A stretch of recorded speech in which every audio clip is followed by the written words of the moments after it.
안녕하세요, 유아입니다. 오늘은 일본어를 공부해서 내가 얻은 10가지를 소개해 볼게요. 유아다요라고 하면 이렇게 유튜브 채널도 하고 있고 책도 내고 있고 또 인터넷 강의 사이트도 하고 있고 이 사람은 과연 뭘 얻었나 얘기 한번 들어봐 주세요. 아이패드에 이렇게 준비를 해봤어요. 하나하나 읊조려 드리도록 하겠습니다. 바로 첫 번째는 자격증 취득인데요. 일본어 공부하면 기본적으로 JLPT라고 하는 일본어 능력 시험을 많이 보게 되는데 이게 굉장히 글로벌한 자격증입니다. 국제공인성이 가장 높은 자격증으로서 이 자격증 땄다 해서 뭐 일본 가서 쓰는 게 아니라 그리고 뭐 한국에서만 하는 게 아니라 호주, 미국, 뭐 대만 어디든지 간에 인정받을 수 있는 자격증을 하나를 내가 가질 수 있게 된다라는 거 알아주셨으면 좋겠습니다. 그냥 이 사람이 잘한다 못하다 라는 그런 거를 어느 정도 알 수 있는 하나의 지표를 내가 얻을 수 있는 거예요. 공부를 했는데 이 자격증을 그냥 얻을 수 있게 됐네 라고 생각을 해주시면 되겠고요. 두 번째는 2개국어 사용자라는 타이틀입니다.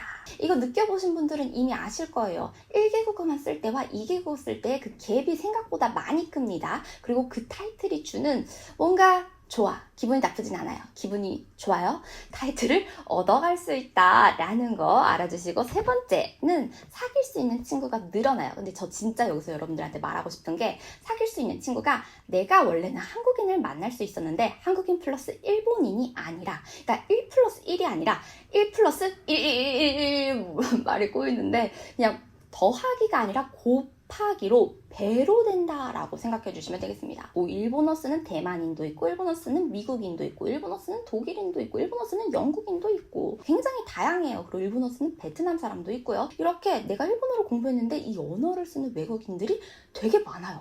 그래서 그 친구들과 사귈 수가 있다. 내 교류가 확 배로 넓혀진다 라는 거. 1 플러스 1이 2가 아니다.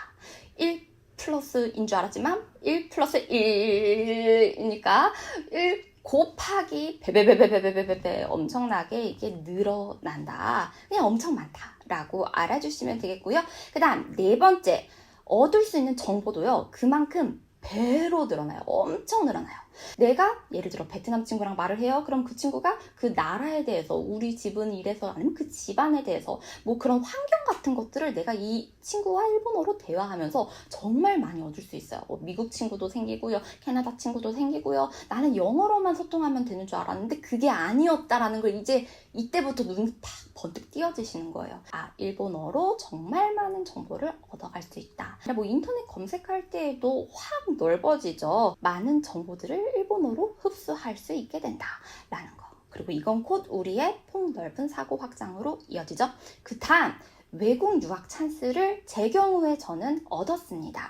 저 같은 경우는 뭐 유학을 할 때 돈이 없는 가난한 유학생이었죠. 근데 어느 정도였냐면 한국에서 만약에 대학을 간다 하더라도 부모님이 지원해 주실 수 없는 상황이었어요. 그래서 어차피 내가 대학 가면은 한국을 가거나 어디를 가건 돈은 내가 알아서 벌어서 생계를 꾸려 나가야 돼요. 그렇다면 어차피 개척할 거 내가 한국 말고 다른 선택지가 없을까라고 봤을 때 이게 웬걸, 일본이 정말 장학금이 많습니다. 근데 저는 거기다가 국비 유학생으로 간 게 아니라 사비 유학생으로 사립대학을 갔단 말이에요. 그럼 일반적인 상식에서는 뭐야, 사립유학이면 완전 비싸잖아 라고 생각을 할 수 있는데, 외국인으로서 제가 대학에 입학했기 때문에 외국인으로서 얻을 수 있는 장학금이 정말 많았어요. 근데 뭐 그것도 제가 일본에서 와세다 대학이라고 하는 외국인이 많이 들어가는, 입학하는 학교에 들어갔기 때문에 장학금 체계가 더욱 잘 된 것도 있어요. 이런 이점도 있지만 어쨌거나 저는 일본어를 공부해서 어쩌다 보니 일본 유학을 가게 되었고, 어차피 내가 생계를 꾸려갔어야 되는데 장학금을 많이 받아서 일본에서 대학을 마칠 수가 있었고요. 그리고 물론 뭐 집세라든지 생활비라든지 이런 것들은 제가 벌어야 되죠. 그렇기 때문에 굉장히 힘든 생활이 될 수도 있지만, 근데 왜 여러분들, 저는 이렇게 생각해요. 옛날에는 사서라도 고생한다라는 이 말이 너무 싫었는데 지금 돌이켜보면은 지금은 돈 주고 이렇게 하라 그래도 절대 안 할 거고 절대 못할, 그렇지만 어렸었기 때문에 할 수 있었고 그때 해봐서 참 다행인 여러 경험들을 많이 했어요. 이게 몸에 이제 쌓인 거죠. 그러면서 웬만한 일이 왔을 때 그러니까 웬만큼 뭐 엄청 심한 일이 오지 않는 이상 끄떡도 안 하는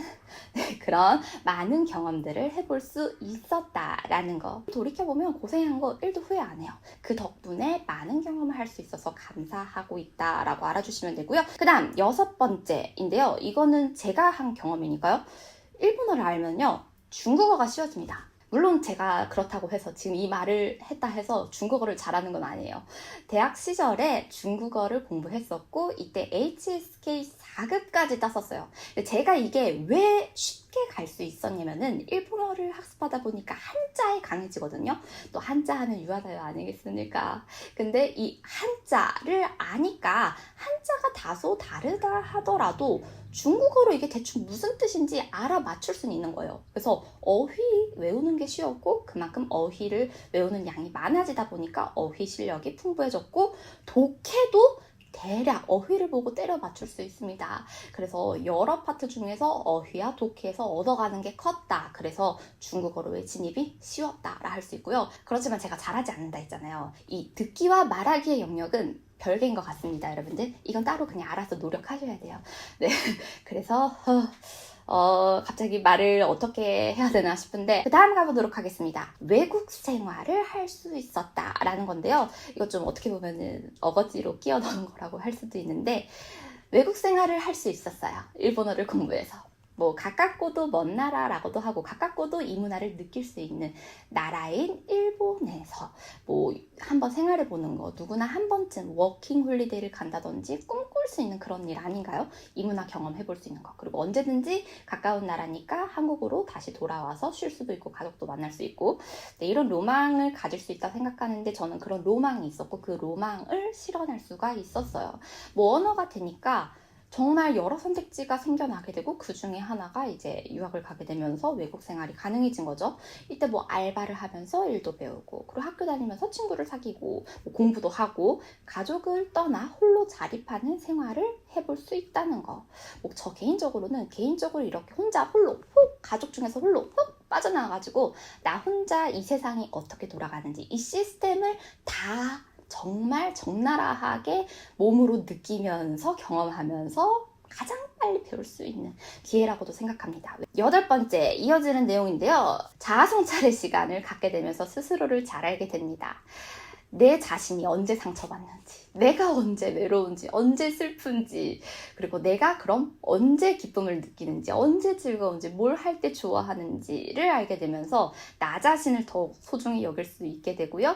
그러니까 나를 알아가는 시간을 좀 많이 가질 수 있게 돼요. 너무 고독해서 힘들다라고 할 수도 있지만 그 고독함을 어떻게 좀 긍정적인 방향으로 끌고 가면은 나중에 돌이켜보면은 좋았더라고요. 그 다음 9번째는 직업이 여러 개가 됩니다. 저는 그랬어요. 저는 지금 이렇게 일본어 유튜버도 하고 그러니까 일본어 덕분에 베트남에서 일본어 관련 사업을 할 수 있었고 한국에서 일본어 인강 사이트를 만들고 일본어로 책을 썼는데 또 그 책이 베스트셀러가 되게 많이 됐어요. 그래서 아주 감사하게도 여러분 덕분에 책도 사랑을 많이 받았고요. 뭐 이게 좀 자랑같이 들려서 재수 라고 생각하실 수도 있지만 일본어 공부가 저한테는 정말 많은 선택을 가져다 주었습니다. 그래서 저한테는 이 일본어라는 자체, 이 존재가 정말 감사한 존재가 되겠고요. 그리고 약간 이건 번외인데 이 일본어 덕분에 저는 지금 부모님으로부터 독립해서 살 수 있는 그런 누구한테 아쉬운 소리 안 해도 될 만큼 뭐 그런 삶을 살아오게 되었습니다. 뭐 이게 매번 잘 되는 건 아니에요. 근데 매번 잘 안 된다 할지라도 잘 될 때 들어왔던 것들이 있잖아요. 그러니까 얘네들이 이 다음에 나를 준비할 수 있게 해주고 내 마음이 동요되지 않고 안정감을 느낄 수 있도록 좀 많은 도움을 주더라고요. 내 미래를 또 투자할 수 있게 지탱해주는, 응원해주는 아주 감사한 그런 존재가 이렇게 이어진다라고 말씀드리고 싶고요. 마지막으로는 인생의 반쪽을 만날 수 있게 되었어요. 네, 이 인생의 반쪽이라 하면 저는 친구적인 면과 아니면 이성적인 면이라고 봤을 때 내가 정말 이 세상에 태어나길 잘했다. 나한테 이런 친구가 있다니 난 정말 행운이야. 이 친구는 나한테 귀인이야.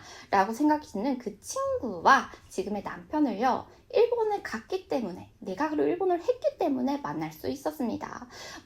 막상 일본 가서는 학창시절에 너무 알바만 한 것 같고, 그리고 대학에서 무슨 과제나 막 이런 거 낼 때에도 대학 교수한테 잘 보이려고 성적 좋게 나올 법한 그럴싸한 답안만 써대고, 그렇게 공부를 하다 보니까 현타도 많이 왔어요. 내가 이러려고 대학에 온 게 아닌데 결국에는 좋은 성적을 얻기 위해서 나는 성적을 얻기 위한 행동만 하게 되네? 약간 이런 현타도 오게 되고 대학에 갔던 사실 자체가 싫어졌던 순간도 있었어요.